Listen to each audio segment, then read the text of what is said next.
I'm Craig Travasso, and for the next few minutes, I'm going to be talking to you about a very interesting topic, and that is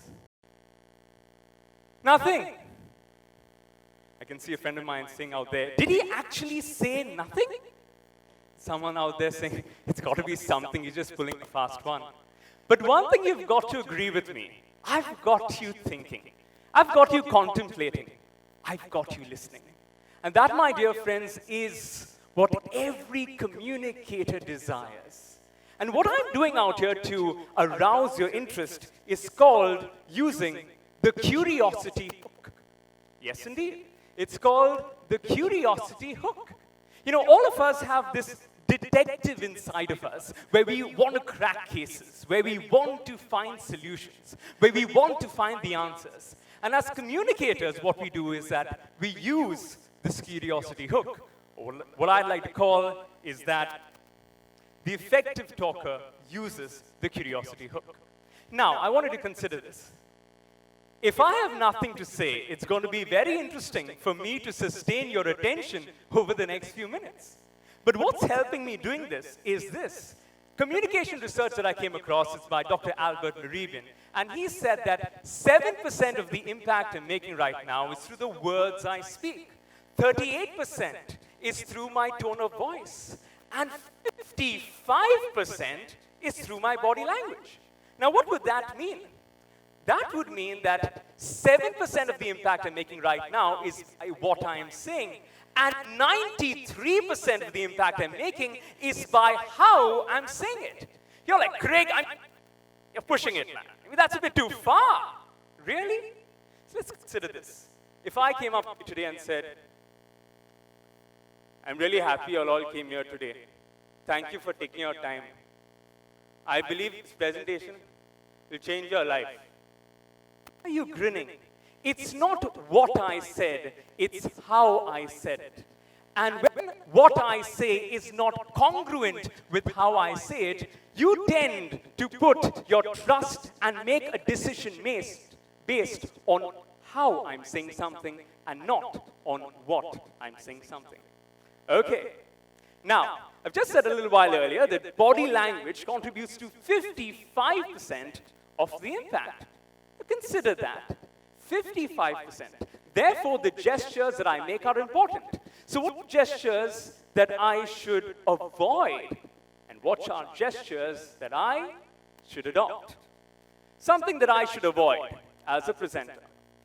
The folded arms technique, or what I call the bouncer pose. The reason why is you pass any club and the bouncers are standing this way. No wonder when presenters stand in the same fashion and they say, hey, my presentation just bounced off. Well, genius, look at the way you were standing. But rather, what I encourage you to adopt is called the open palm approach. Really, the open palm approach. Like when you meet a friend, you go, hi, how are you doing? The reason why we say hi this way is actually, hey, I have no weapon, I come clean. The next time you say hi, you now know why. But here's another thing I wanted to consider. You know, I love walking down the promenade. And, you know, when you're on the promenade, you have a parent there with the pram, pushing the child along, and then suddenly there's a group of girls who see the child. And now you know, how do they respond? Ooh, let's consider what's happening. The girls first incline their body towards the subject, which in this case was the child. Then they opened up their palms and then went googly, googly, goo. But imagine if they just went googly, googly, goo. Probably the child go, huh? So I encourage you all to adopt the open palm approach and find that rest zone where you can bring your palms down. Okay? Now, palm up, palm down, point. I'll explain what that means. There were 3 audiences made to interact with one presenter. Audience 1 came in out here, and the presenter went, people on the left, can you please move to the right? They went along. Next batch of audience comes in, the presenter goes, people on the left, can you please move to the right? Moved on. The third time the presenter went, people on the left, can you please move to the right? They then went and asked each individual audiences, you know, what did you think of the presenter? the first batch said things that were very favorable towards the presenter who used the palm up approach. The next batch you saw the presenter use the palm down were okay, not as favorable. But those who saw the presenter point, man, they were certainly not favorable. And what do we learn from this? No one likes to be shown the finger. And therefore, in presentations, we avoid speaking in this manner. I believe our subconscious mind makes those connections. And when we see a presenter talking this way, we think of that teacher in school who would say, "Did you do your homework today?" So therefore, avoid using the finger. Now, let's move to the mindset of the speaker. You know, I really believe that the audience feels what the speaker feels. And somehow, y'all can somehow sense what's on my mind. You know, if I came here walking in a little while earlier and said, "Oh, is the sound fine? Are the cameras, can I start?" You'd be saying, "Hey, I think he's nervous." Then you'll say, "What is this topic? He's going to talk about effective communication and being an effective talker? You've got to be kidding me." Why have you passed those assumed judgments? Because you can sense what's on my mind. And therefore, we move to the mindset of the speaker. It's so important as we come up here and stand for any audience that you are relaxed. So I want to talk to you about the power pose. We see the power pose a lot in sports. Now, I want to encourage you, before you begin your presentations, stand this way. Go into a washroom, go into a room where no one is out there, and just stand this way. Point number one, psychologically, you feel like a winner. The effective talker needs to feel like a winner. And point number two, you know, it really relaxes your arms out here. So physiologically, it's benefiting you. Psychologically, it's benefiting you. Oh man, you need to adopt the power pose to feel like a winner. Stand strong, gesture effectively, and engage with your audience. Now, I said a little while earlier that the tone of voice has 38% of the impact. Okay, 38%. So the next question is, Craig, how do I change my tone of voice? Do I put on some strange kind of accent? Oh, certainly not. Certainly not.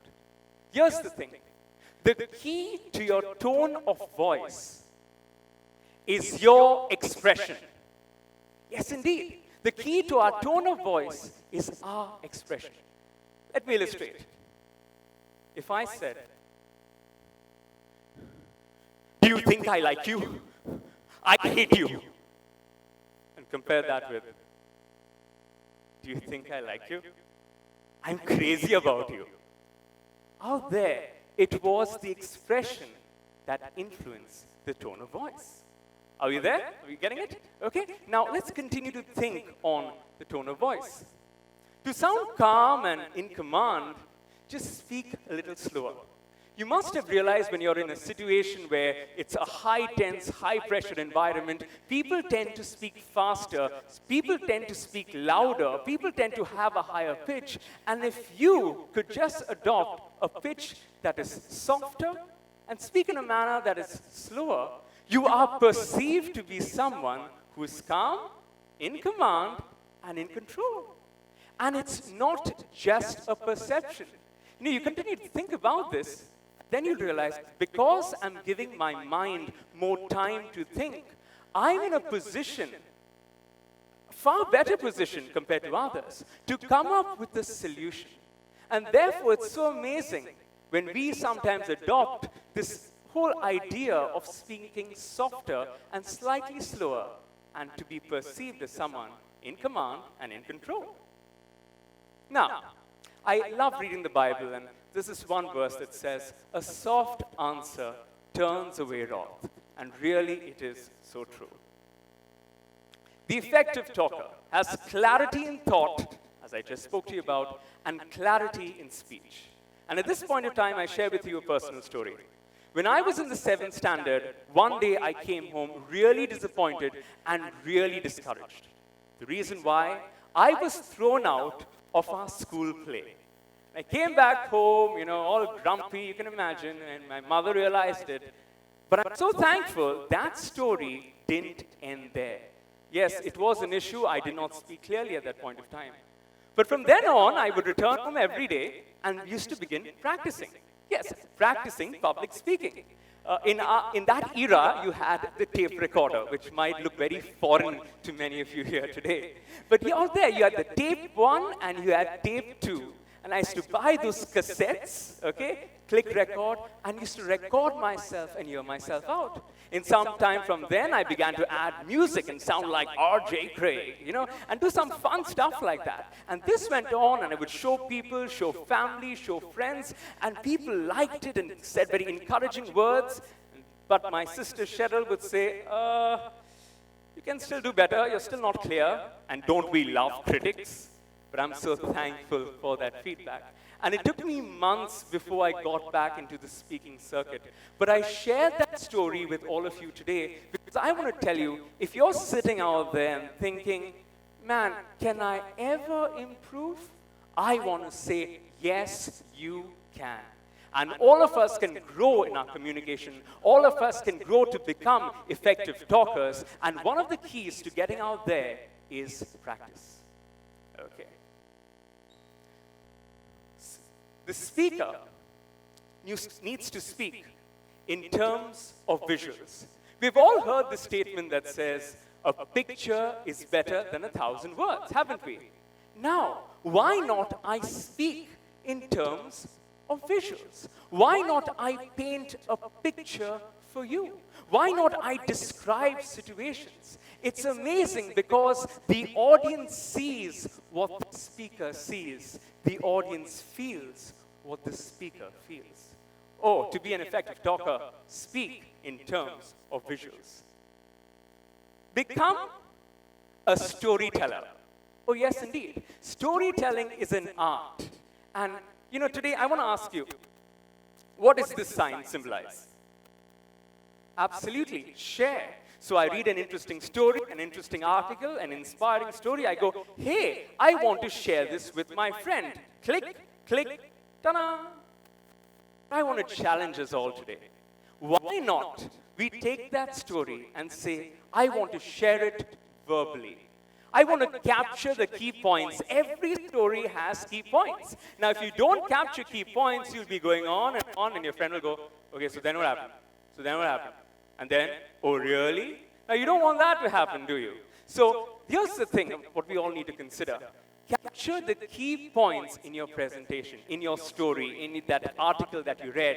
Rehearse it. Take that extra effort. Rehearse it. And then tell it to your friend. And you'll be amazed how you will grow to becoming an effective talker. Now, you could take a nursery rhyme. I'm not kidding you. You could take a nursery rhyme and bring it to life. I think we all heard of the famous nursery rhyme of two friends, Jack and Jill. And one day, Jack and Jill, they went up a hill to fetch that pail of water. And then what happened? Well, Jack fell down and he broke his crown. And what about Jill? Jill came tumbling after. And what's beautiful is that in the high points of life on the hill or in the low points of life in the valley, Jack and Jill were together. And isn't that what friendship is all about? And lastly, don't forget to smile.